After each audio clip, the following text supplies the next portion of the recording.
Hallo ihr liebe Leute, hier ist wieder der Yankee mit Let's Play Final Fantasy Silver auf Pelzig. Ja, in der letzten Episode bin ich hier rausgeworfen worden und ich weiß, es war mal wieder etwas zu früh von mir. Und mir soll das nicht nochmal passieren, so ein Quatsch. Oh Gott, die Musik wieder. Ja, das soll mir nicht nochmal passieren. Ich probiere das mal wirklich auch stark auf die Zeit zu achten. Und ich mache halt auch nochmal extra ein bisschen länger dafür, dass der letzte Teil so wenig war. Ach ja.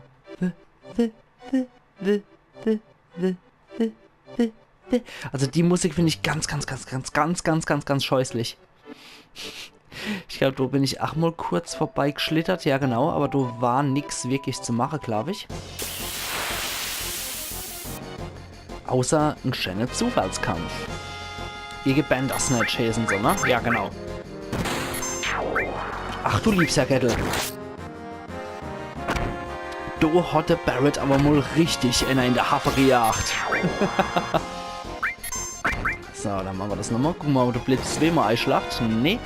Der Barret zieht von den Bursche hier am wenigsten ab.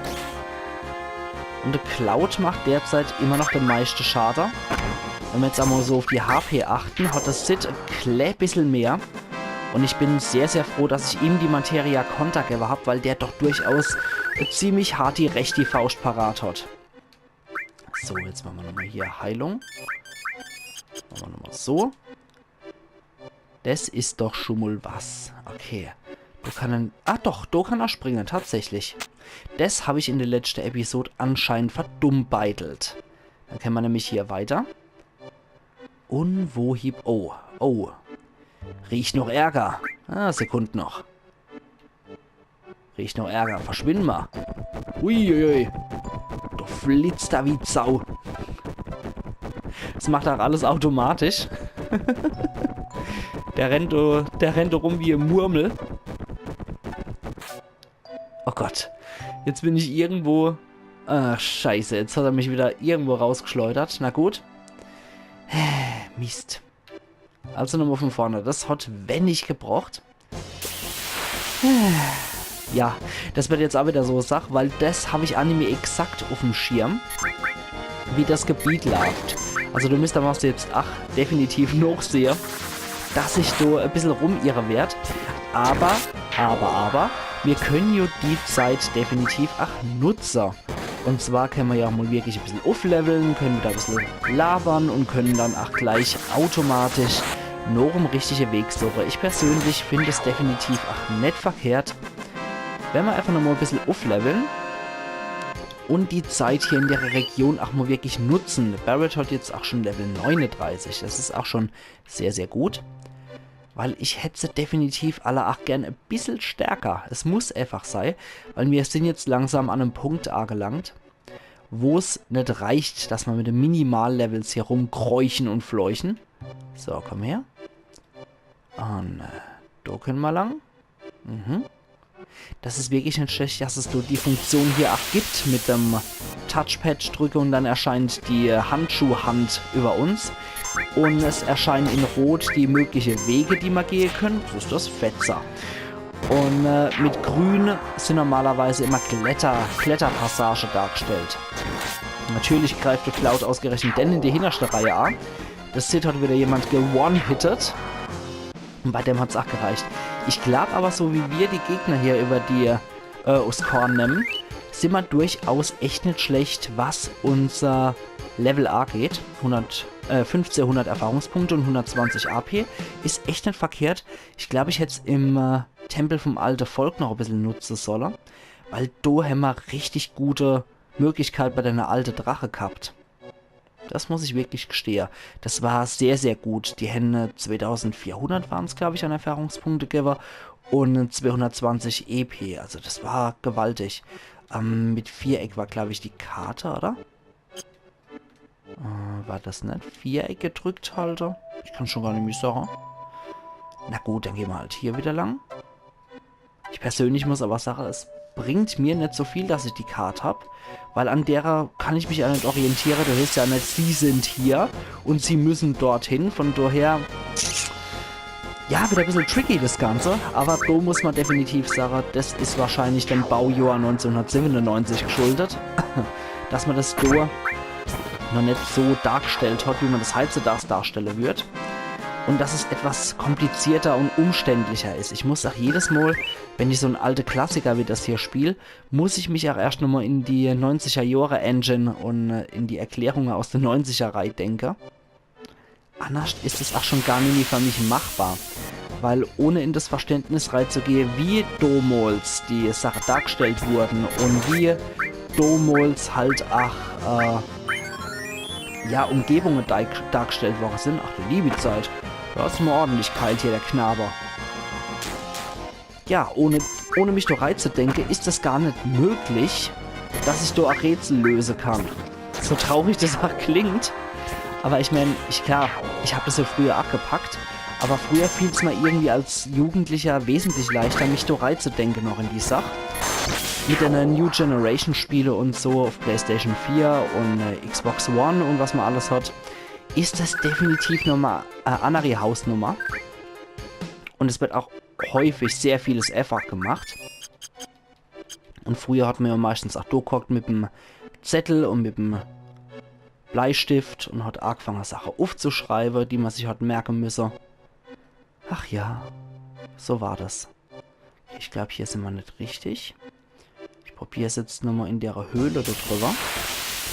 Aber vorher haben wir wieder einen Zufallskampf gegen jede Menge Bandersnatch. Okay, wisst was? Dann machen wir jetzt nochmal die Trine auf aller, einfach weil es so schön ist. Und die restlichen 2 Recke, die dürfen attackieren, was ihnen in die Quere kommt. Gucken wir doch mal, wie viel Schade die Trine hier anrichtet, ne? Ist ja durchaus auch eine sehr coole Feintechnik. Und es hat ausgereicht, um alle zu One-Hitter. Das ist auch sehr gut. Ja, perfekt. Schluss hat der Level gekriegt. Das heißt, das Sid dürfte jetzt auch einen neuen Zauber parat haben. Schluss. Das ist Fliehen und Löschen lässt Gegner verschwinden. Das ist natürlich praktisch. Das könnte man eventuell mal beim Feind ausprobieren. Aha, hier ist noch ein Gegenstand. Ein Elixier. Das nehme ich doch auch sehr gern. Das kann manchmal auch wirklich sehr, sehr hilfreich sein. Und es gibt wieder einen Zufallskampf gegen diese neu. Magnade. Ich finde die auch absolut sehr gut und passend für das Setting. Ich bin bei den früher 90er Jahre Spiele, hoppla, die lassen sich aber sehr schwer erwischen, die Knaber.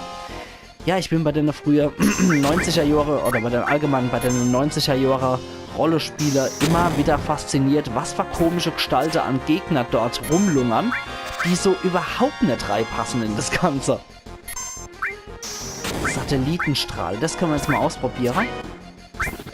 Das geht sowieso nur auf beide Gegner. Okay, ja, dann machen wir Barret. Ich bin mal gespannt, wie der neue Limit-Attacke aussieht. Ich habe es ja nämlich definitiv nämlich auf dem Schirm, wie das aussieht. Okay.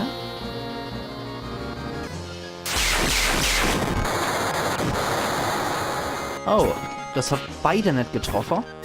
Sieht aus, als wären das Typen, die man irgendwie nur mit Zauber erwischen kann. Wir probieren sie jetzt mal mit Zauber abzuschießen, die Bursche. Blitz 3 auf den hier und Cloud kann uns mal alle heilen.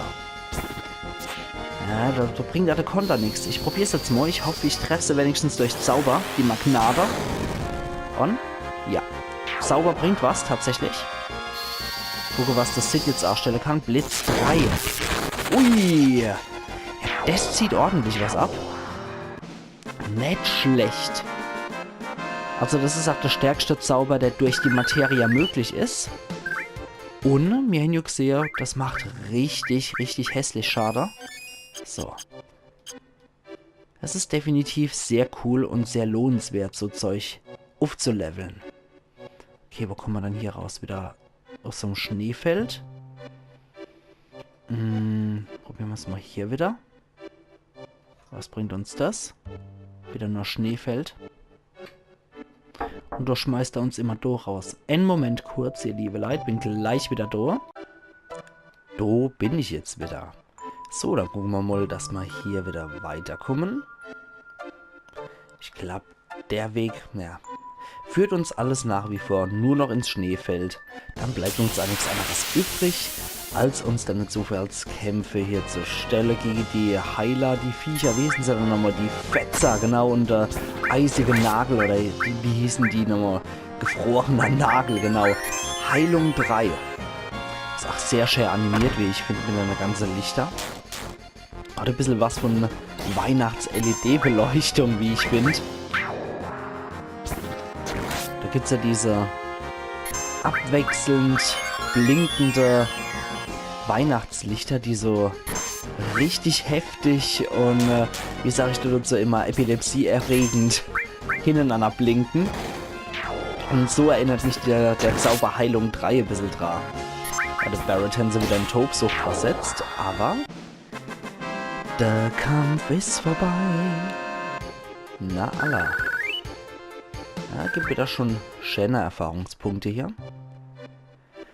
Ich bin etwas ratlos im Eisfeld, weiß nicht wohin mit uns.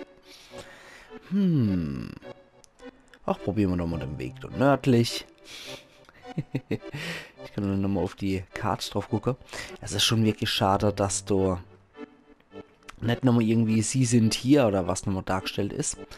Ich kann nichts anderes machen als Schneefelder östlich, nördliche Richtungen etwa durchzuhalten. Kann natürlich sein, dass man da wieder ein paar Sachen auf dem Weg verpassen. Aber ich probiere einfach so gut wie möglich da durchzukommen. Ansonsten bräuchte ich einen Guide dafür. Da bin ich ganz ehrlich. Also, wenn ich dann 500 Jahre in der Eiswüste rumrenne, dann bin ich dann doch eher der Typ, der sagt, na komm, scheiß drauf. Ich gucke jetzt nochmal im Internet noch und will wissen, wo es hier weitergeht. Ich habe ja gesagt, dass ich für Final Fantasy VII definitiv meine Zeit nehme, die ich brauche. Weil das ist kein Spiel, wo ich mich hetzen mag. Zumal ich hier auch wirklich alles mitnehmen mag, so gut wie möglich. Sprich, ich mag die goldene Schokoboot-Züchte, ich mag die Ritter der Tafelrunde, Beschwörung haben. Ja, und, ui, jetzt watschelt da irgendwo nirgendwo rum. Schnee ist soweit man gucken kann. Ich passe besser auf, wo ich hingehe. Ich werde hier ein Zeichen aufstellen und dann losgehe.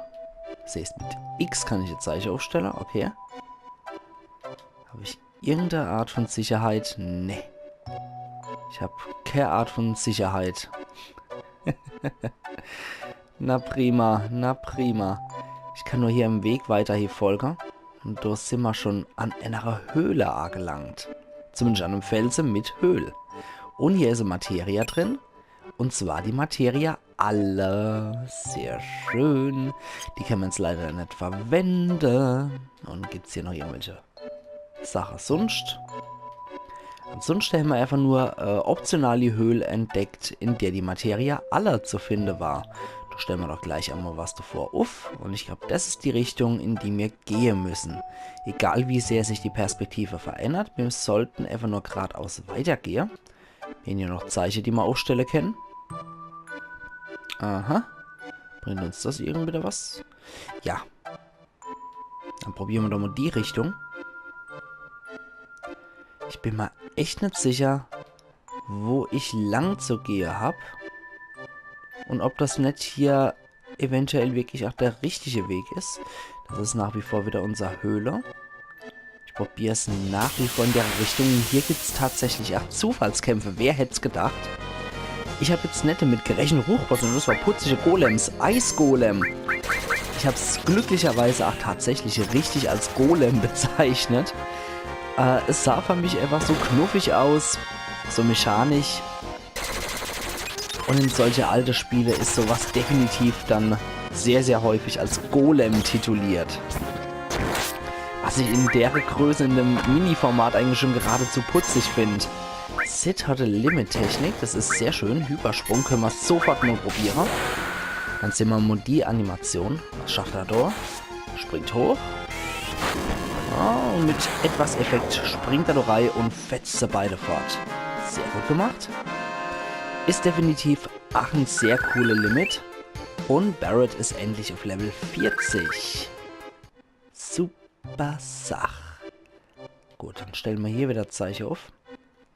Ich weiß jetzt halt nicht, ob man da ins richtige Areal wiederkommen sind, weil es ist so häufig dann einfach nur dieses Schneefeld, wo man nur von links nach rechts rennen kann, so wie hier jetzt wieder. Ich bin etwas überfragt, deswegen renne ich jetzt so ein bisschen kreuz und quer hier durch die Gegend. Stell alle Elle mal so Zeichen auf. Ah, jetzt habe ich keine mehr parat, schon toll. Okay, da ist wieder eins. Da ist wieder eins. Na gut, das scheint wohl immer nur noch Schneewehe zu gehen. Mhm. Ich weiß nicht, was man sonst noch hier treffen könnten. Irgendwas, was hier möglicherweise noch wichtig wäre, außer die Materia-Höhle, sage ich jetzt mal. Na gut, einen Zufallskampf gibt es auch noch. Und wir haben wieder die Schneehase, oder? Heißen die? Springhase heißen sie. Knüppel. Ich habe gerade eben Krüppelschwert gelesen und habe gedacht, Alter. Krüppelschwert. Mann, Mann, Mann, Mann, Mann. Also manchmal liest man echt einen Scheiß zusammen. Das ist nämlich feierlich. Und Kabusch und Kadusch. Mies. Na toll. Aber dafür macht das Sid das Ganze mit dem One-Hit, auf den können wir uns verlassen. Auch wenn er mit der Bad ziemlich zittert bei der Animation von seinem Sieg. Na gut, dann heilen wir nochmal die ganze Runde. Einmal Runde heilen für alle. Ich glaube, das war meine Richtung, in die ich gehen wollte. Kann ich jetzt nochmal gucken, ob es irgendwas in der Art gibt. Natürlich mal wieder nur Zufallskampf. Und was haben wir? Wieder die Eisgolems. Okay, jetzt wollte ich trotzdem mal etwas ausprobieren. Barret, Beschwörung. Ich habe es schon seit Ewigkeiten gesagt, ich will endlich mal Kujata. 110 MP schluckt der. Das muss schon ein gewaltiges Ding sein. Jetzt möchte ich das Ding aber auch mal in Aktion sehen. Und Tetra-Desaster. Jetzt wird er Beschworer. Und was kommt? Ich kann mich doch nämlich überhaupt nicht mit dran erinnern. Und das ist auch keine Bestia oder Esper, die in anderen Final Fantasy auftaucht. Ist er gar nicht als Person, oder? Ah, doch. Ah, ein riesiger Stier. Huch, der hat jetzt aber geheilt. Der macht offensichtlich auch Eisschaden oder ähnliches. Ich müsste das nochmal in der Beschreibung durchlesen. Aber anscheinend war das nicht gerade sehr förderlich und hat eine Menge MP reingerissen. Hätte sie aber immens geheilt. Also der muss von der Zerstörungsausmaße wie Bahamut sein. Weil Bahamut macht ja auch im 2000er Bereich, haben wir ja gesehen, beim Tempel vom Alten Volk, macht der im 2000er Bereich Schaden. Also es ist definitiv schon ziemlich heftig die Materia, beziehungsweise auch Bestia. Wild Grazer. Okay, das war was Elektro-Schadenmäßiges, weil Sid absorbiert ja, wie wir noch wissen hoffentlich, Blitzschade genauso wie Barret Eisschade absorbiert und Cloud Feuerschade. Okay, jetzt mag ich trotzdem nochmal Wisser, nachdem ich nochmal Runde Heile für die es brauchen, ausgegeben habe. Gehen wir nochmal rein beim Barret in die Beschwörung Kujata. Feuer, Eis, Blitz, Zauber. Okay, also irgendwas müssen die Golems da absorbieren. Shiva ist extremer Eiszauber und Kujata ist Feuer, Eis und Blitz. Ja, Kujata kommt sonst eigentlich gar nicht vor bei Final Fantasy. Interessanterweise gibt es aber bei Final Fantasy IX der Hauptbösewicht, der tatsächlich Kuja heißt. Oh, hier scheint mal richtig zu sein. Irgendeine Richtung wird wohl gestimmt haben. Da haben wir sogar noch einen Speicherpunkt dabei. Das finde ich auch sehr cool. Eventuell gibt es sogar hier noch eine Hütte. Was für eine Überraschung. Ach, ein Opa. Ein alter Opa.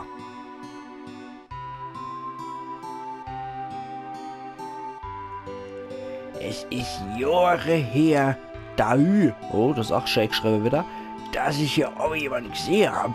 Oh, Entschuldigung, mein Name ist Holzow. Ich lebe seit 20 Jahren hier. Welche Geschichte von meinem Bergsteiger her? Ach ja, erzähl mal. Warum gehen wir nicht ins andere Zimmer und setzen uns? Ach, ja, wenn du die ganze Zeit sowieso nur so sehnsüchtig am Fenster stehst, warum auch nicht? Na, erzähl mal.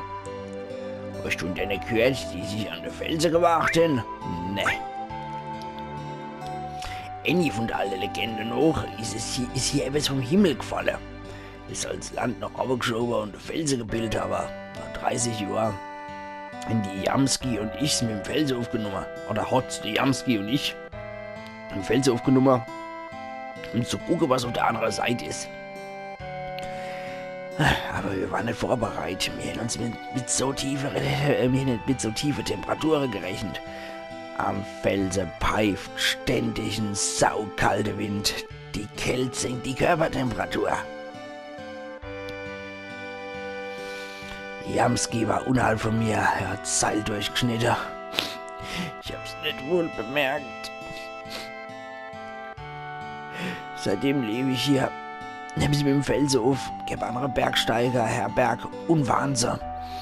Wenn du den Felsen erklimmen willst, musst du 2 Maßnahmen ergreifen. Zuerst prüfst du Rot, weil im Schnee ist der Weg schwer zu finden. Das machen wir mit X. Und zweitens, wärm dich an Felsvorsprünge auf. Dafür muss ich wiederholt Viereck drücken, um die Körpertemperatur zu erhöhen. Kapiert? Jo! Du musst dort der Kletterei mit sein. Ruh dich ein bisschen aus, bevor du weiterziehst. Alles klar, das nehmen wir doch auch sehr gern, das Angebot. Und dann speichern. Definitiv. Ja. Das will ich definitiv wirklich noch mitnehmen. Einen Moment, bevor ich das nochmal mache. Verzehren wir nochmal mit dem alten Holz auf. Was sagt der alte Holzmichel? Ja, okay. Der verzählt mir wieder nur das, was ich noch weiß. Mach ich noch ein bisschen Ausruhe? Nö, dankeschön. Übertreib's nicht. Ja. Ich werd's nicht übertreiben, alter Mann. Huch. Ja, jetzt verzehren wir da wieder mit dem. Nee, passt schon. Ist ja sowieso sehr freundlich, dass der wildfremde Leid hier Unterschlupf gewährt. Ich mag mal kurz jetzt auch nochmal rausgucken. Oh, die ganze Truppe ist hier. Ja, jetzt habe ich aber nicht gespeichert. Das ist blöd. Wichst, ich hab noch gedacht. Was ist denn? An so einem Ort wird dem erst klar, wie gewaltig die Natur ist. Aber wenn jemand von mir verlangt, hier zu leben, den ich sage, er soll sich zum... Aber jetzt sag ich da, wenn ich hier lebe, Mist, würde ich hier einiges ändern und verbessern. Ich schätze, Midgard ist das genaue Gegenteil. So betracht ist die Adeline gar nicht mal so übel. Ja, was sag ich denn da? Die Adeline nicht übel? Wir sichern die Strecke. Ihr kommt später. Alles klar, dann rennen wir mit der Light. Ich halte die Kälte nicht aus. Nö. Und du, Red? Was noch an der Spitze mit dem Fels ist. Wir werden sehen. Nö. Und du, Winnie? Was da wohl auf das andere Seite von der Klippe liegt? Nee. Und du, tiefer? Ja, der Mini, den ich mache, der Arschabfrierer. Schneesturm, halb so wild. Nee. Und du? Es ist zwar geheim, aber der Fuß wird Ariai-Treffer. Nö. Na gut. Dann hätte ich jetzt sagen, wir speichern an der Stelle. Und dann ist es soweit, ihr liebe Leute. Ich kann hier nämlich meinen Cut setzen. Und wir sehen uns morgen wieder zu Let's Play Final Fantasy VII auf Pelzig, wo wir die Geas-Klippe erklimmen werden. Also machen's gut und bis morgen. Und bis morgen, Eiern Yankee.